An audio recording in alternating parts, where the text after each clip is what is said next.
Topo lived in small, windowless cages in roadside zoos for 20 years. Jackson was a pet whose owners couldn't handle him and turned him over to a troubled sanctuary. Herbie was rescued from living as a pet in a small shack made with chicken wire. Emma, Maggie, and Teely were performers at Marine World and exploited to perform in front of noisy crowds until they became too old. CJ was a pet that escaped from her neighborhood home when she became older. The past lives of these chimpanzees were awful. They were never intended to be pets or performers. Their former owners gave them poor treatment, sometimes out of ignorance, sometimes out of cruelty. What abused chimps need is a place of safety, a sanctuary. It's cold. Why don't you cover up with a blanket, huh? It's cold out here, huh? Enter Leslie Day of Tumalo. Welcome to Chimps, Inc., a sanctuary in every way for captive, exploited, and abused chimps. This is a sanctuary that love built. Ironically, it came about when Leslie Day was seeking a chimpanzee as a pet. It's partially embarrassing, but I like to tell my story because I think it can mean a lot to a lot of different people, but I wanted a chimpanzee for a pet. So I researched it and I was able to go to different places and see the adult chimpanzees, and I eventually ended up in New York still looking for a baby chimp for a pet, and I went to this third world trailer park where I found Topo. He was behind this expanded metal, probably 8 by 8 foot, never had been outdoors, and the minute our eyes met, I knew I needed to rescue the adults. Chimps, Inc. is one of the top 7 chimp sanctuaries in the nation. Leslie Day and her staff take care of 8 chimps, 5 girls and 3 boys.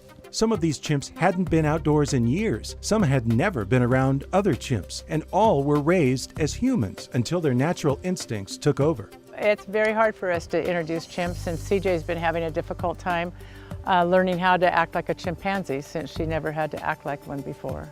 Caregiving for chimps also means teaching. Caregiving for chimps also means exercising, and it means communicating in a way that shows the chimp they are not only safe and cared for, but loved. I admire my staff so much. They're so intelligent. They're all just these amazing college graduates, highly educated, and here they are just living their passion to save animals. Chimps can be very dangerous. Safety training and precautions are a high priority at Chimps, Inc. You do have to be on your toes every day because they are so intelligent, and they're strong, and they're dangerous, and they don't make good pets. It costs roughly $1,200 a month per chimp to keep them at Chimps, Inc., which is funded entirely by donations. Raising the money to keep the sanctuary going is tough. It's very difficult to raise that in a sanctuary because all real sanctuaries are private, and we aren't open to the public because we're trying to get them out of the public eye, because that's what they've been in, is the public eye. So we're trying to keep them safe. And so it is difficult. The chimps often require medical treatment. Day hopes to one day have a vet clinic on site at Chimps, Inc., but that will require more fundraising. It is amazing to watch Leslie Day with her 8 chimps. You can feel the personal connection she has to each and every one of them. You can see what the chimps get from living in this local sanctuary. But we wondered what Leslie Day gets in return. They give you something every day. They show you in somehow how much they appreciate what you're doing for them. And I just have never regretted it. It's a lot of hard work. It's hard to raise funds. It's hard to find wonderful employees, which we do have, but they come and they go, you know. And I think I'm so comfortable with the chimps is because I'm here every day.